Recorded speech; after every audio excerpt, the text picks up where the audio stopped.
The task force recognized fairly early that while the Department of Homeland Security was created after 9/11, it often, in times of crises, was not the lead agency as it should be.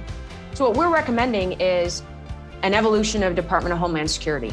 We need to take the resources of DHS, the resources that exist in other organizations outside of DHS, and create the National Preparedness, Coordination, and Response Center and make it permanent. It's an evolution of where we are in society, where we are in our digital transformation. It elevates and it recognizes that supply chains are critical to our economy. Hello, everyone. I'm Barbara Humpton, CEO of Siemens USA, and thanks for tuning in to The Optimistic Outlook.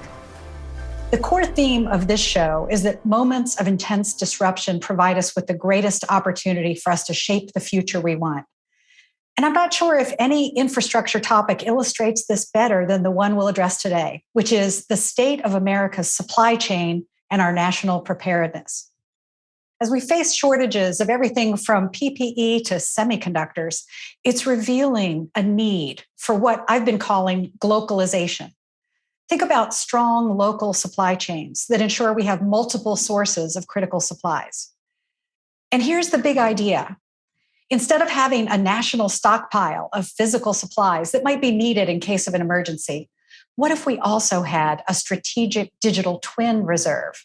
Now, I'm going to leave it to one of our guests, Greg Bowman, to tell us more about the idea today. He's a colleague of mine and serves as Chief Innovation Officer and Vice President of Siemens Government Technologies. You're also going to hear from Christy Rogers, a leading executive and former senior government official. Christy's now the managing partner and co-founder of the strategy group Principal to Principal, which recently formed a global supply chain task force comprised of leaders across government, academia, and business, including Greg. Take a listen now as they share the task force's recommendations for reinventing national response and reimagining our supply chain. Christy and Greg, thanks so much for joining us on the podcast. And Christy, I'd love to start with you. I want to know more about how this group came together and arrived at its 3 core recommendations. Bring us inside the process. Yeah, wow. It started early in COVID, March of 2020. We, Principal to Principal, were talking with some of our clients who were up to their eyeballs in the COVID response. And it was everything from production of PPE, which is personal protective equipment, to other medical equipment and pharmaceuticals. And at the same time, we were having conversations with members of the Senate Homeland Security Committee, namely Chairman Peters and Ranking Member Portman and their staffs. And they were asking us, hey, could you survey and talk to your clients about what some of the challenges are, and if there's anything that the United States government could do to help alleviate the challenges, minimize some of the obstacles. So in that, honestly, the task force was born. We got together a group of some of our clients, non-clients, and talked to a lot of different companies that were experiencing some of the challenges, that had expertise in supply chain management and advanced manufacturing. We talked to renowned academic experts. We had one on our team, Ravi Anyupindi from the University of Michigan, and then Sue Helper from Case Reserve Western University in Ohio. And she went on to be selected by President Biden to be the supply chain management expert on the White House Council of Economic Affairs. So rather fortuitous for us. But we went on for a year, literally from May to May of this year, talking to numerous companies. We had a virtual meeting, a Zoom, once a month with members of the Senate staff, with academic experts, folks from the CDC, from FDA. I'm going to throw acronyms at you right now. Department of Homeland Security, FEMA, just to find out what was going on, identify the obstacles, and then also, more importantly, come up with solutions to remove the obstacles, both in the short term and then the long term. And we issued a report after all of that hard work, which, thank you, by the way, Siemens Government Technology was an incredible member and addition to the team, Greg being the expert brain. We issued a report in May We testified before the Senate Homeland Security Committee on more than one occasion, and we presented to the White House Council of Economic Advisors. So we've been very lucky with our access, but I think the recommendations the committee came up with, the task force came up with, were spot on. And I think in the long run, they will really help not only our preparedness and our response, but also to really bring our manufacturing base and our supply chains into the 21st century. A fantastic story with lots of great benefits. And Greg, let me draw you into the conversation here, because the report directly links our national preparedness to the effectiveness of our supply chain. Were we making this kind of connection prior to the pandemic? I know we thought of our supply chain as integral to our economy and, of course, to businesses. And I'm not sure we were as focused on the implications for national response. What do you think? I think you're absolutely right, Barbara. The pandemic allowed us to really focus in on a key gap that I think had been ignored by government because they just had so many other things that they were focusing on at the time. The exciting thing about what Christy was able to do as leading this great task force was to really focus in on and work this critical issue, not just for the short term, and doing this all while the pandemic was raging, but also look at it for the long term. As we look at supply chains, we look at national defense every year. Every year, in fact, just recently, the House passed the National Defense Authorization Act. But rarely do we look at preparedness. Rarely do we look at, as a nation, the ability for us to respond to the unpredictable, the unknowable, the unprecedented. And yet that's exactly what we need to be able to do. And the pandemic really focused us on that. And with Christie's bringing together some of the real major players in industry and government to really sit down and look at what is it that we have, what is it that we need, and how can we get there? One of the things that Christy challenged us to do is to really focus beyond the traditional answers to things. Focus beyond, preparing for the last war. Let's prepare for what's next. And so as we brought together industries from Johnson & Johnson, 3M, brought together academic minds from around the country to really think through some of these challenges and offer not just recommendations, but actionable ways of improving our supply chain, improving our governance, and improving our preparedness. One of the great things I think that we learned from this was that the government can't predict what's going to happen next. It's impossible. But today, with the technology that we have, with the organization that Christy has recommended for the government to focus upon, we are able to bring together not just a whole of government approach, but a whole of nation approach, where we integrate the government, the academics, the industry, and we come together with a solution empowered by the latest technology to not necessarily predict what's going to happen next, but to predict how we will react to it. And being able to have the extraordinarily, honed capability of digitalization, for example, coupled with an organization in our government focused solely on preparing for whatever might impact the homeland, really combines to make a never before seen capability where, although we won't know what's going to happen next, we'll be ready for it and give our leaders the decision space to react to it in a wholesome, all of government, all of nation, all of industry way. I want to share with both of you that you may know this, Greg, very well, but Christy perhaps not, that Siemens actually is organized to address the global megatrends that are impacting all of us. One of those megatrends has been globalization. And really recently, we are speaking much more clearly about globalization, the idea that there is a global nexus here, right? We have invention going on everywhere. We have a wonderful trade, thriving trade that's going around the world. But at the same time, we are focused on the ability to actually produce things closer to their point of need. And this really places this national priority in the very midst of a global framework. Christy, I'd love to hear your reflection on that. But let's turn to your first recommendation, which touches on government. You're emphasizing the need to bring together the nation's emergency response capabilities under one roof instead of having the responsibilities distributed across a variety of departments and offices. Give us a deeper look into that. Well, thank you for that. The task force recognized fairly early that while the Department of Homeland Security was created after 9/11, it often in times of crises was not the lead agency as it should be. It was actually Department of Health and Human Services and an organization called BARDA, which I will not go into the acronym. And you think, well, it was a pandemic. Maybe that makes sense. Well, you had BARDA and Department of Health and Human Services calling industry, calling companies, asking for things, demanding things, saying, hey, we need this many ventilators, we need this. You also, in the meantime, had the Department of Homeland Security and FEMA starting to call companies, asking for slightly different things, but sometimes the same. And companies were like, wait a minute, we don't understand what's going on, and we don't have time to waste.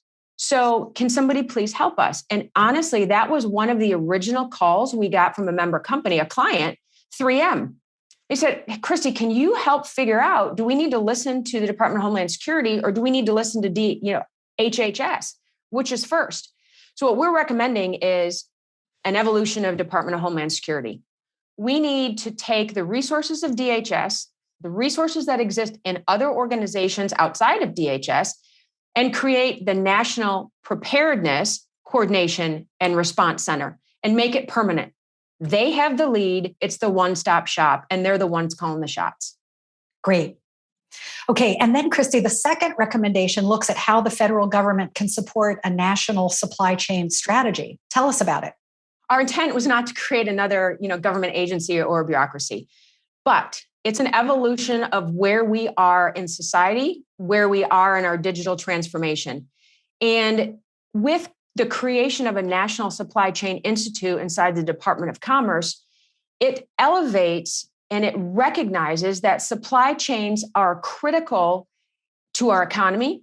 They're critical in the time of crisis. And we really don't have a clue what's going on in our supply chains. We don't have visibility upstream. We don't know where the vulnerabilities are. We actually, in many cases, don't know where a lot of our critical goods are manufactured. And we saw that throughout COVID with ventilators and with masks. So by creating a one-stop shop, and that is also consolidating a lot of resources that actually do exist inside Department of Commerce, but elevating it, having it coordinate with the Department of Homeland Security on an ongoing basis, mapping our global supply chains, particularly with a priority on our critical goods, and actually working with industry to say, hey, what are the next steps we need to take in advanced manufacturing? How do we digitize a lot of our supply chains?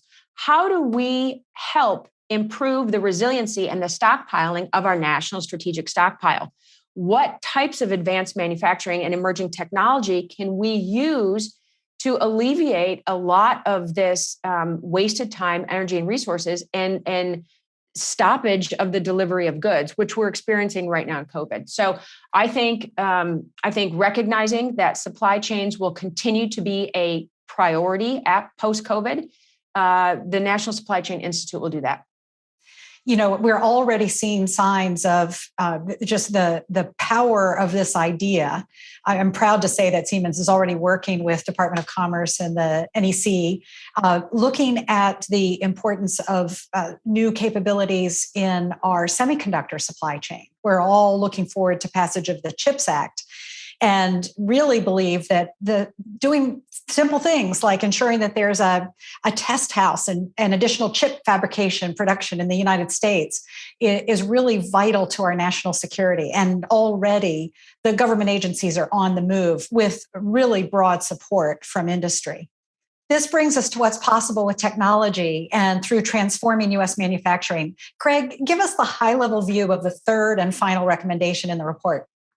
Yes, ma'am. And thank you for that, because, one of the things that we were challenged with as part of the task force is not only to make recommendations to the government, but also to look at what technology can do to alleviate some of those challenges.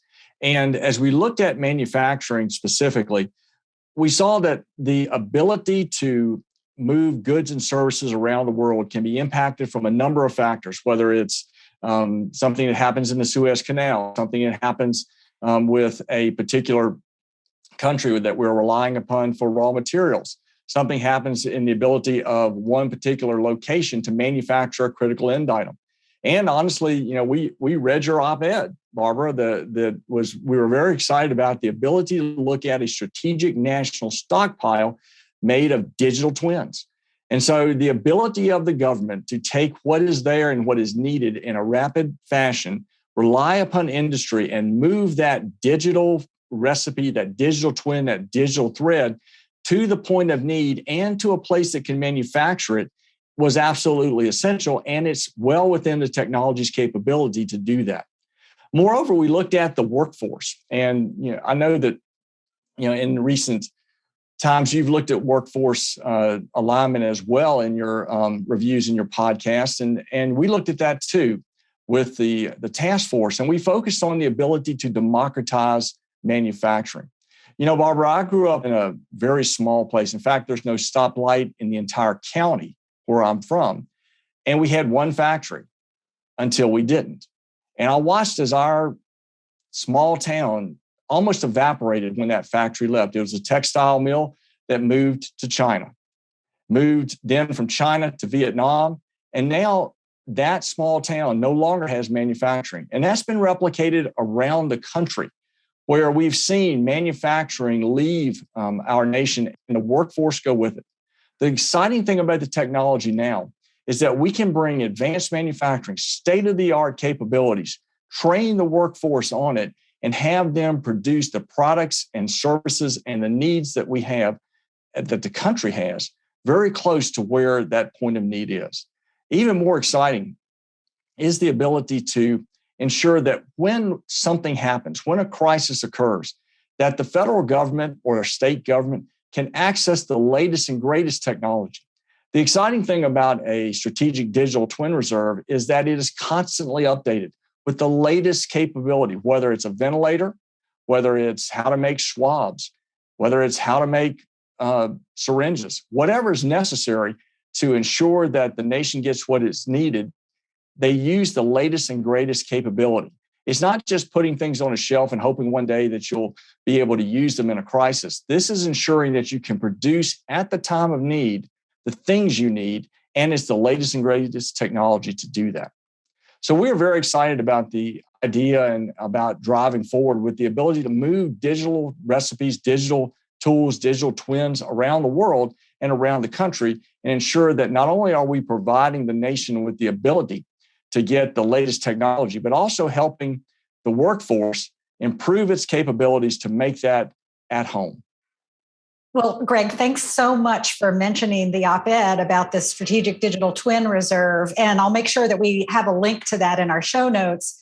But, that was talking about it a year ago. We've come a long way since. What are you able to share with our listeners about the work you're doing in that field? Yes, ma'am. We are very, very excited about this. Siemens has begun work on the ability to move these digital twins around the world in essence, a digital twin exchange.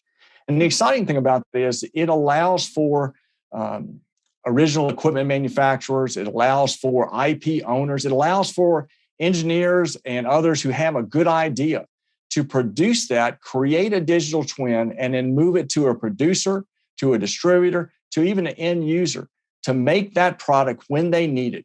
And more exciting as we look at this is the ability to innovate.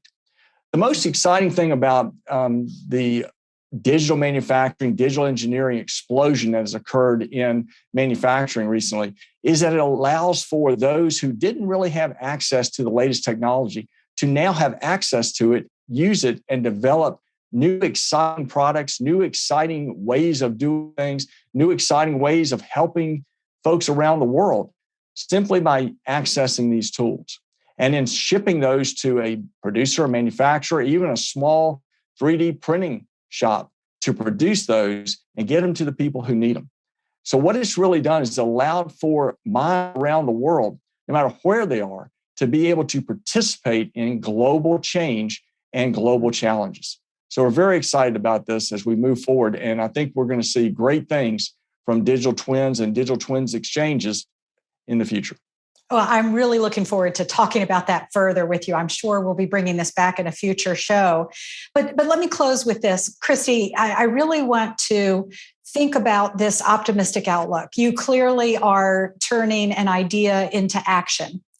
And talk to us about, if we're able to move these priorities forward, paint a picture for us of what it does for our future. Well, thank you for asking that question.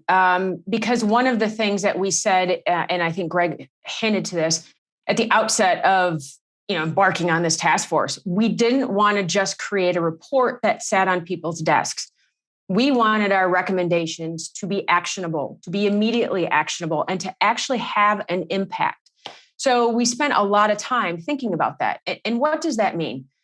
That means, let's say, all of our recommendations are implemented, which is fairly optimistic. But I think they are realistic enough that they can be.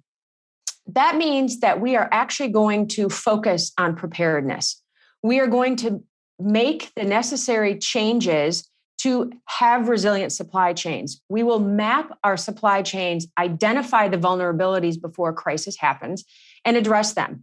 We will integrate emerging technology into our supply chains, into our manufacturing base that will enable, yes, more efficiencies and more resiliency, but actually, more importantly, it will dramatically strengthen our economic security and our national security.